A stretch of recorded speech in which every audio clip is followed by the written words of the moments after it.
Hujambo na karibu. Karibu tena katika ufalme wa Kiswahili.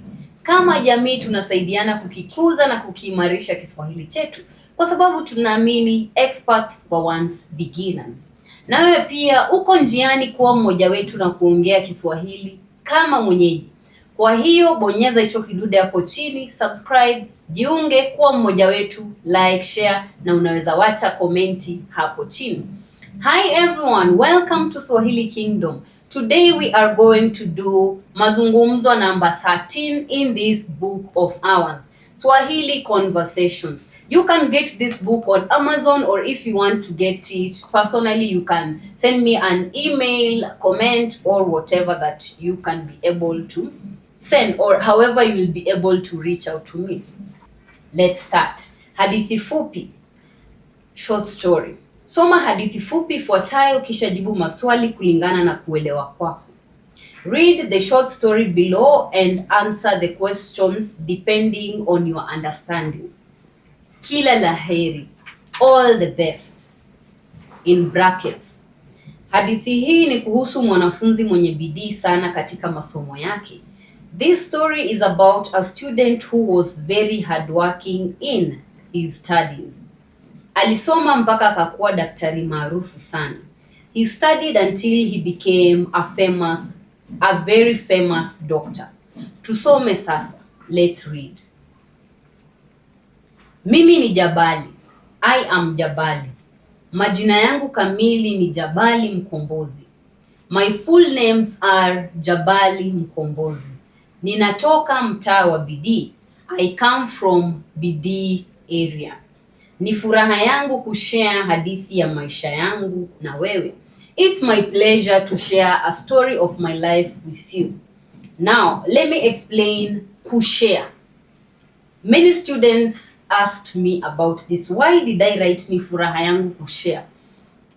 I could have written ni furaha yangu kushiriki. Kushiriki is to share in Swahili. But since this is a Swahili conversations book, I just wanted to add some things that are used in the classic Swahili.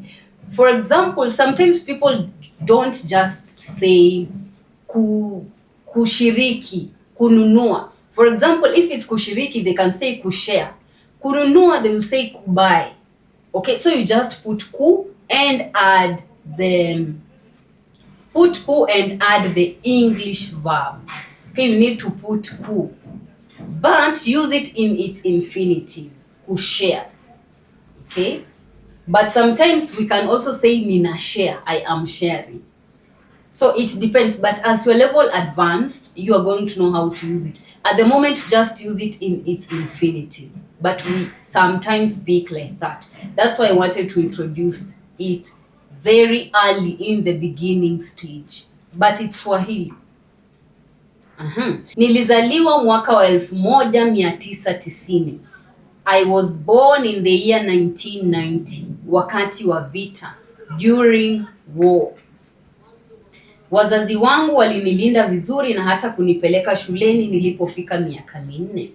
My parents took very good care of me and even took me to school when I was 4 years, miaka 4. Shuleni, at school, nilikuwa na bidii ya mchwa. Bidii ya mchwa is a phrase that means very hardworking. Mchwa are ants. Bidii is hard work. So bidii ya mchwa means the hard work of ants. So when someone says bidii ya mchwa, they mean very hardworking. Shuleni nilikuwa na bidii ya mchwa. In school I was very hardworking. Nilikuwa nambari 1 kila wakati. I was number 1 all the time. Kila mtu alinipa pongezi. Everyone congratulated me. Nilijivunia sana kufanya masomo yangu kwa bidii.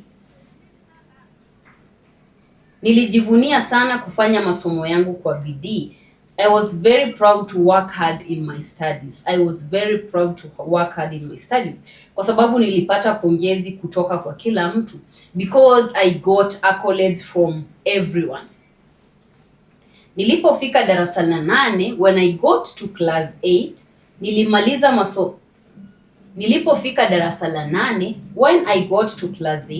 nilifanya mtihani wangu vizuri. I did my exam very well. Nilipata mtihani na alama za juu. Nilipita mtihani na alama za juu. I passed the exams with high marks. Nilipita mtihani na alama za juu. I passed the exam with high marks. Nilimaliza masomo yangu hadi chuo kikuu. I finished my studies up to college. Nilifanya kozi ya kuwa daktari. I did a course of becoming a doctor. Na sasa mimi ni daktari mkuu katika jiji la Nairobi. And I am now the main doctor in the city of Nairobi or in Nairobi city. Hii yote ni kwa sababu ya bidii yangu. All of this is because of my hard work. Pia wewe, you too, fanya bidii na utafaulu. Work hard and you will succeed. Kila mara, all the time, mchumia juani hulilia kivulini.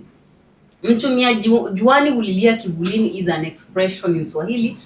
That means someone who works hard under the sun will one day cry under a shade. When you're working hard on something, at the end, you are going to make it. You are going to be proud of it, to feel happy about it. That is all about mchumia juani hulilia kivulini. And then Jabali says asante. Thank you. Now, let me go to the grammar. I hope you have understood the story since I have explained in English some of the things. Now, let's go to the grammar. Grammar, we have the word mwenye. Mwenye. The word mwenye. Hadithi hii ni kuhusu mwanafunzi mwenye bidii sana. So, teaching mwenye, mwenye, when used, we are using mwenye, MW, in the our noun class. But the suffix enye, the suffix enye shows ownership. Okay, for example, when I say mwenye kitabu, it means the owner of the book. Mwenye kalamu, someone who owns a pen. So enye shows ownership, enye. Okay, and it changes according to the noun class. But now we have mwenye, mwenye in the our noun class, and the plural becomes wenye, mwenye, wenye. Our noun class, it shows ownership. Number 2, usage of po. We have a lot of po that has been used here. For example, nilipofika darasa la 8, when I got to class 8. So the first use of po is when. When. Nilipofika darasa la 8. So po is put in between the tense marker and the verb itself.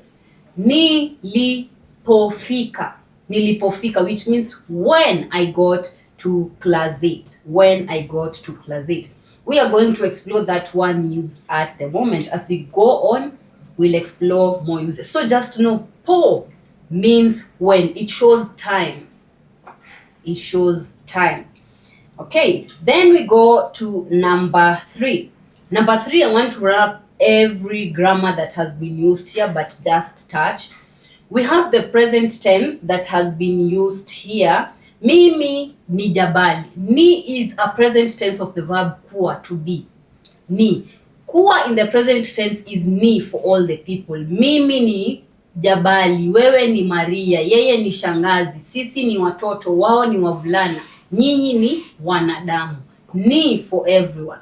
Okay, and just know that the present tense conjugation of regular verbs, you use the personal subject prefix, for example, ni, tense marker na, and then you add the verb. For example, if I want to say I am reading, I will say ni na soma. To read is kusoma. So or let me use one verb that has been used here. Kujivunia. Kujivunia is to be proud of oneself or to be proud of something. So I can say nina jivunia. I am proud of something. Nina jivunia. Nina jivunia without the ku. That is how the present tense is formed. And then the past tense. Now the past tense is instead of using na, you used li. Nili jivunia. I was proud of myself. Nili jivunia. And the future tense, instead of li, you use ta. Nita jivunia. I will be proud of myself. Nita jivunia. I will be proud of myself. And the most important words that have been used, to have sana, which means a lot. kamili, which means exact, walimu, teachers, hata means even, we have kila wakati, every time, kila mtu, every person. Kila is every, kila. So when you see two words, kila and the next word, just know it is every of the next word. Kila mtu, every person, kila kitu, everything, kila wakati, every time. Okay? Then you have daktari, a doctor mkuu, main, the main person. Now let me read it without any translation. Soma hadithi fupi ifuatayo kisha jibu maswali kulingana na kuelewa kwako. Kila laheri. Hadithi hii ni kuhusu mwanafunzi mwenye bidii sana katika masomo yake. Alisoma mpaka akakuwa daktari maarufu sana. Tusome sasa. Mimi ni Jabali. Majina yangu kamili ni Jabali Mkombozi. Ninatoka mtaa wa bidii. Ni furaha yangu kushare hadithi ya maisha yangu na wewe. Nilizaliwa mwaka wa 1990 wakati wa vita. Wazazi wangu walinilinda vizuri na hata kunipeleka shuleni nilipofika miaka 4. Shuleni nilikuwa na bidii ya mchwa. Walimu walipenda sana kazi yangu shuleni na hata darasani. Nilikuwa nambari 1 kila wakati. Kila mtu alinipa pongezi. Nilijivunia sana kufanya masomo yangu kwa bidii kwa sababu nilipata pongezi kutoka kwa kila mtu. Nilipofika darasa la 8, nilifanya mtihani wangu vizuri. Nilipita mtihani na alama za juu. Nilimaliza masomo yangu hadi chuo kikuu. Nilifanya kozi ya kuwa daktari na sasa mimi ni daktari mkuu katika jiji la Nairobi. Hii yote ni kwa sababu ya bidii yangu. Pia wewe fanya bidii na utafaulu. Kila mara mtumiaji wani hulilia kivulini. Asante. And then you have questions. You can respond down. You can comment down below your answers. Maswali hadithi, questions of the story. Majina kamili ya Jabali ni gani? Jabali alienda shuleni akiwa na miaka mingapi? Kwa nini walimu walipenda kazi ya Jabali sana? Sema ndio au la, halafu ueleze. That means say yes or no and then explain. Sema ndio au la, halafu ueleze. Jabali alifeli mtihani wake? Jabali anasema ufanye nini? Thank you so much for listening and watching this short story that we have done. I hope it has helped you in some way. Kindly subscribe, share, like this video, and make sure you comment your answers down below. If you want this book, just get in touch with me. We'll see each other in the next video. Kwaheri!